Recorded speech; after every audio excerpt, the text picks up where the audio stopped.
Hello and welcome to another video. If you're new to this series, let me tell you how it works. I listen to albums throughout the week, some new ones and some older ones. I pick the ones I want to give my opinion on and review them in this video. Remember, my opinion is mine and mine only. You may have a different opinion, so don't take anything I say too seriously. So now let's head on to the first album of today's video. The first album of today's video is Super What by CZARFACE and MF Doom. This was a follow-up album to their previous This is a follow-up to the previous album the duo made together, and SAOTW meets Face, and this was also the first album released after the death of MF Doom. The album was delayed a little bit as it was supposed to be released in April of 2020, but due to what happened in 2020, a little funny thing happened in 2020, they decided it would be better to pull it and focus on their families and make sure this album was in perfect condition to be released. All info found on Wikipedia. And my review of this album is this album was incredible. Generally, this was one of those albums that makes you lose track in time, just to make you mellow out, and the amazing beats and the incredible and outstanding flow from song to song. To begin, I have to say the production throughout the entire album was amazing and the beats had me going crazy. Then from beats, let's talk about how the flow of the members of SAOTW had. They they were going crazy on this album, on many of these songs, and just left you in awe of how amazing they were. The only downside is how short this album is at only 26 minutes. But even with the limited time they gave us, this album, it was all they needed to cook the entire time. And the standout songs for me in this album are Sarwin's Theory of People Getting Loose and Breaking Action. Up next is Food by MF Doom. The backstory of this album is this album was made as a concept by MF Doom of different foods you can find at the picnic table, with many of the lyrics and titles having references to different foods you can find on one.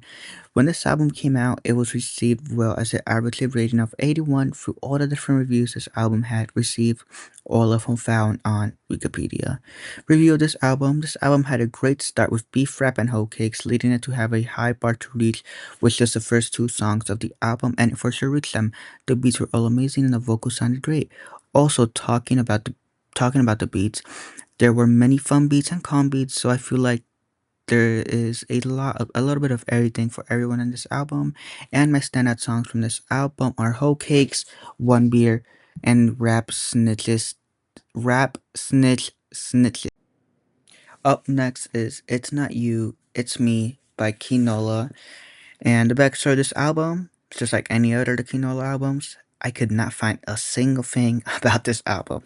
And my review is this album is very underwhelming. Even though it's on the shorter side of albums at only 28 minutes, I did not enjoy this album as much as I thought I would. I still do believe that the Chase the Dragon albums that he does are his best work. So I don't know why he does everything. What? I cannot read my script. I still believe that the Chase the Dragon albums that he does are the best work, so I don't know why he does anything but those albums. What? Okay, so I think what I'm trying to say is the Chase the Dragon albums that he does, like I've reviewed them in the past, like Chase the Dragon 1 and 2, are his best work, so I don't understand why he does everything he can to make those albums sound amazing. But then the moment he does any other album, he forgets how good he is. Sometimes I could tell that he is trying too hard to sound like Juice WRLD. I don't know if this is on purpose or not, but it is hard to listen to him and try not to think of Juice. Sure, that could be a good thing because you can get free promotion from people comparing him to Juice, but the problem after that is you're being compared to someone who did amazing stuff when he was here with us, and now you'll find it super hard to do stuff on your own when you try to expand outside just sounding like Juice WRLD. And my only standout song from this album was Party Girl. Up next is True Romance by Charli XCX. So the backstory of this album is when she was 14 years old, she managed to convince her parents to give her a loan to record and release her first album, which, of course, is this one that I'm reviewing. Duh! This has gained her some attention as an illegal promoter who ran raves, asked her to perform at one of the raves that they ran, and that's when she chose the name of Charli XCX to be her stage name, and that was one of the names she used online as well. I don't remember what was the social media platform that she did, but she did use this name before, and then this is where she chose it to be her stage name. When this album first came out, the reviews were on the positive side at an average of 76 overall, and like always, all information is found on Wikipedia. Review. So we all know who Charli XCX is, by is by now, as last year it was her year with Brat Summer and her Brat album. Since she is releasing a new album soon, I decided it would be a good time to go back and review her works outside of Brat and her big hit of the song Boom, Clap, Sound of the Bum Bum Bum Bum Bum Bum Bum Bum Bum Bum. As I've not heard much of her outside of, Brat and Boom Clap. So start off, we have her first album as far as it shows on Apple Music, and it's insane to see where she started from. The production of this album was amazing. The electric beat brought me back to my childhood when I used to be obsessed with electric music, and this was a great listen and showed me would have loved this album. The beats the beats remind you of the 2010s, which duh, this album was released in 2014. So if you missed that era of music, you need to spin back on this album. The entire album's beats, and I mean beats, sound happy and upbeat, while the lyrics may not be as upbeat as the beats are, if that makes sense. I sound like I'm trying to rap over here. Definitely an album you should listen to, especially if you loved electric music, as it will bring you back to your younger days for real, for real. Lastly, my standout songs are You, Stay Away, and Cloud Aura. And by the way, I did forget to mention that on Cloud Aura, the Brooke Candy feature was perfect for that song. Up next is Flare by Detahjae. His name will be up there. I cannot pronounce his name for the love of me. So that's the backstory of this album. I wasn't able to find any information about this album. I found this album as I do follow him online, but I just wasn't able to find any backstory, or any background information about this album. But let's head on to review. And well, I hope you guys know that I really love and appreciate you guys for watching these videos. And don't get me wrong, I try my best to always give you good reviews and try to put you on to good stuff, right?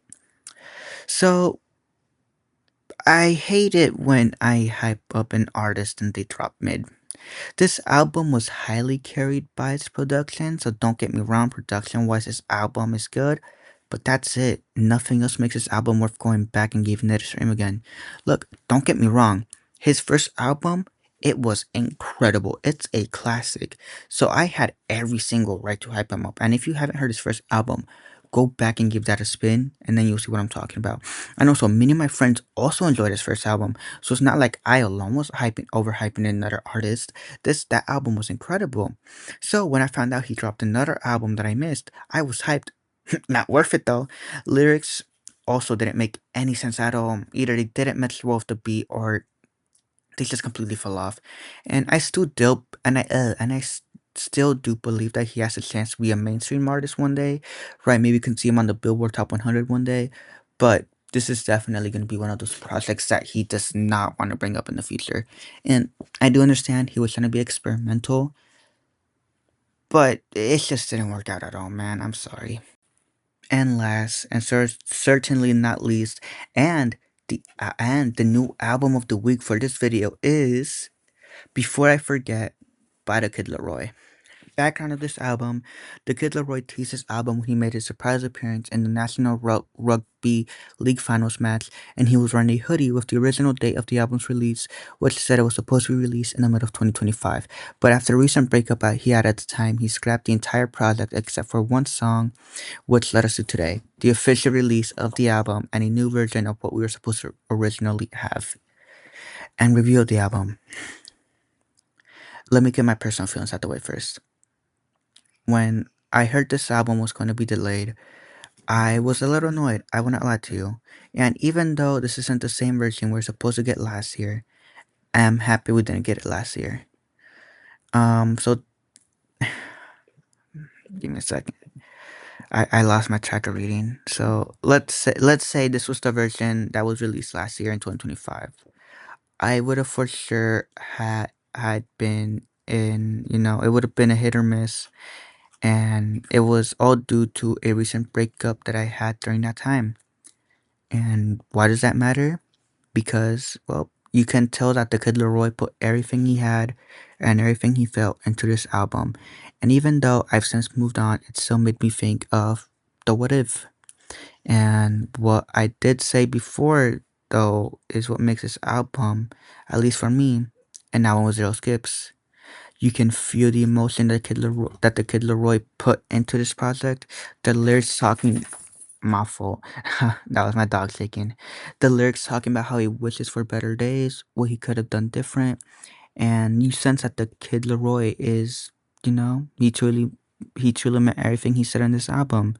And I've said it before, and this album makes my case even better in the sense that the Kid Laroi is going to be a generational artist and someone we will one day look back on and say he was a legend. Because at this current moment in time, he is a legend in the making.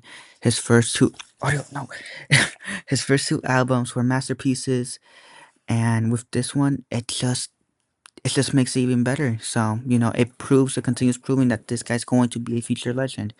I don't want to hear anyone say that he is not a great artist. I can't I can't put more words into this review.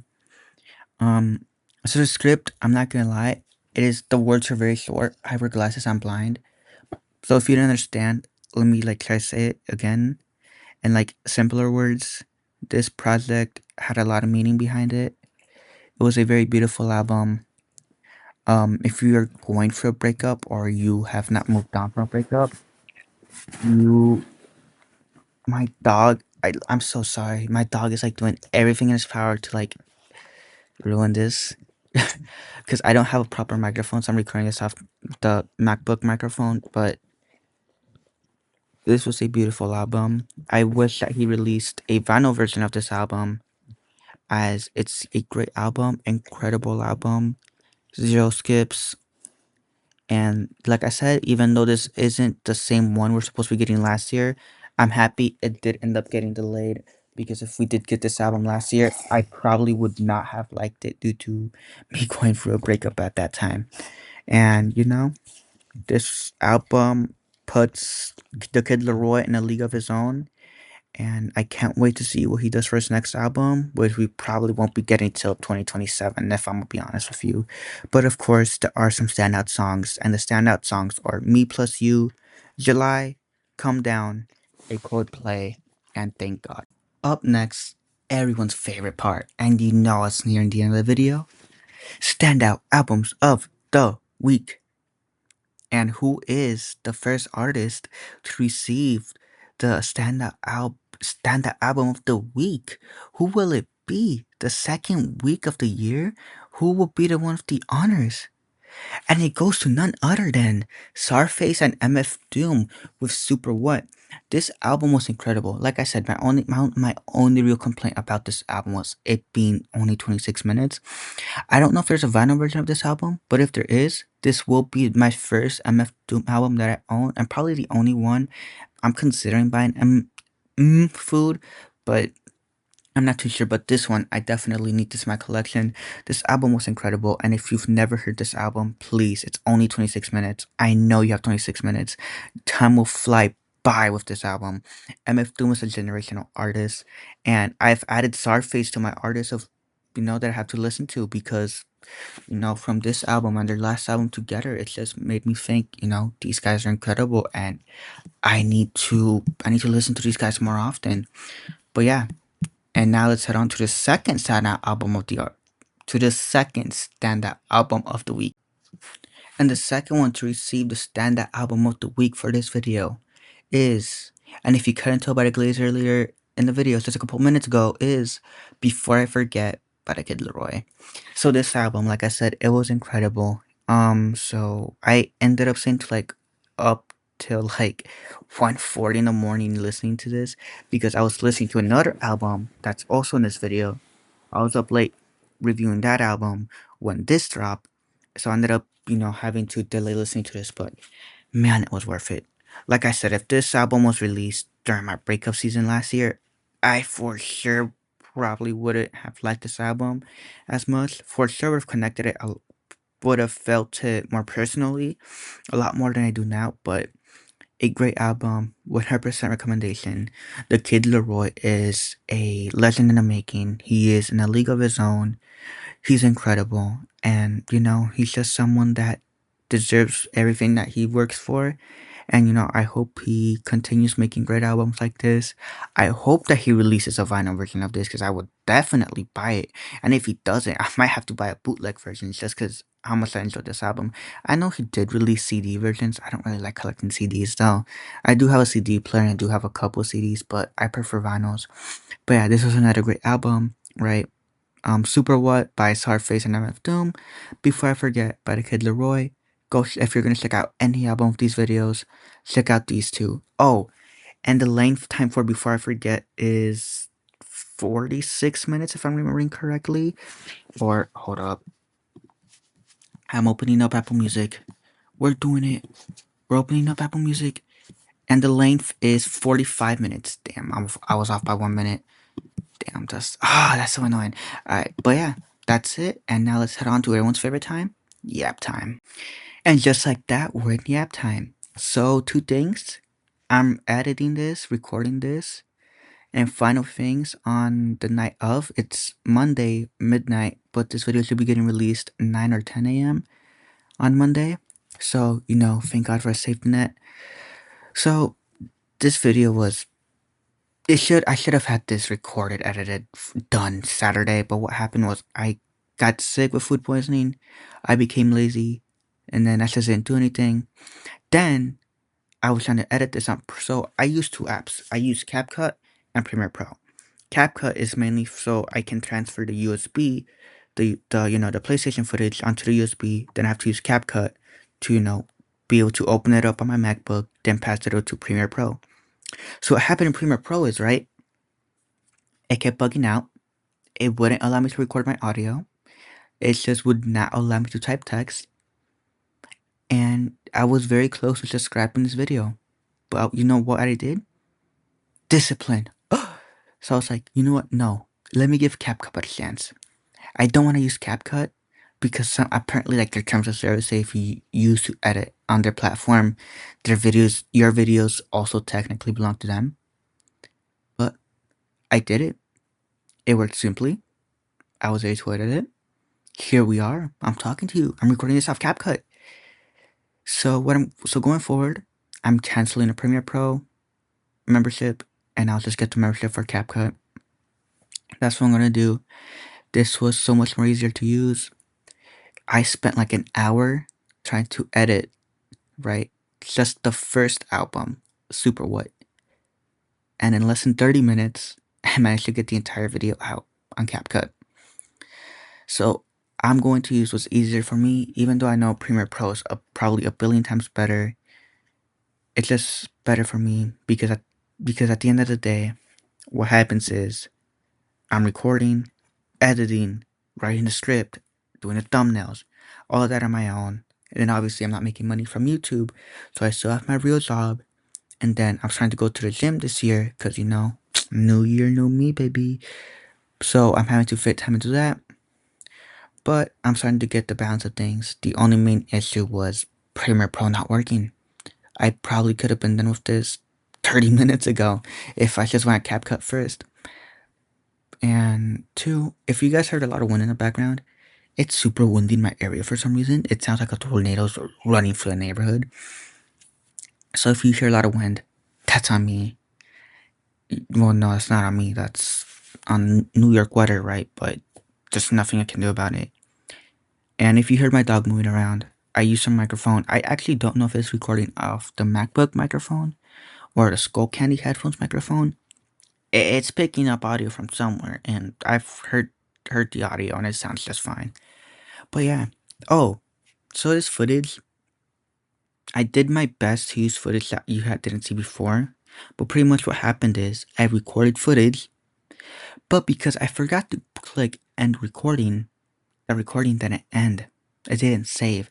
So I went back into the oldest footage I had, which of course was F1 footage, and just used that. I'll try my best not to have this happen next week, but I just completely forgot to press end recording. And there's not much else for me to say. That's pretty much. Oh, the NFL playoffs. Ooh, I've made from sports gambling. I've made good. I went 4 for 1. I pre I predicted the Rams beating Carolina. Oh, there goes my dog then. I predicted the Rams beating Carolina. That game was beautiful. I predicted Bills beating Jaguars. That game was beautiful. I didn't get the what's it called? The Niners Philly game because I had Philly winning, but obviously they didn't. and I got Patriots beating the Chargers. Right, so I've made good money off sports betting. But who am I forgetting? Oh, I also got the Chicago Green Bay game. I got that one correct as well. So yeah, the only game so far that I've gotten wrong in my predictions is the 49ers game. Look, Jalen Hurts is not a top 5 quarterback, but at the same time, he tried. He tried. It's not his fault that AJ Brown cannot catch the ball for his life. And apparently he's like requested a trade mid game. I don't know what that's about. But NFL playoffs are going. Chargers are eliminated. I'm happy about that. Houston Steelers play later today. I have the Texans leaving. And I'm going to just put my money where my mouth is and put money on the Texans because that's what I've been doing the entire playoffs. I have, like I said, I have the Texans leaving. I have them winning the thing and moving on. And from there, we'll see what happens. We'll probably talk about it in next week's video as well. I'm trying to think, is there anything else? No, that's it. For real this time. Thank you guys so much for watching. If you make it all the way to the end, I appreciate you so much. I love you guys. Please, please, please check out the Kid Laroi album. I cannot, I cannot beg you enough. Check out his album. It's incredible. But, oh my gosh, what is this horrible driving I'm doing in the background? What the fuck was that? Anyways, thank you guys so much for watching. I appreciate you guys. There's a one again. I appreciate you guys. I love you guys. And I'll see you guys in next week's video. Goodbye.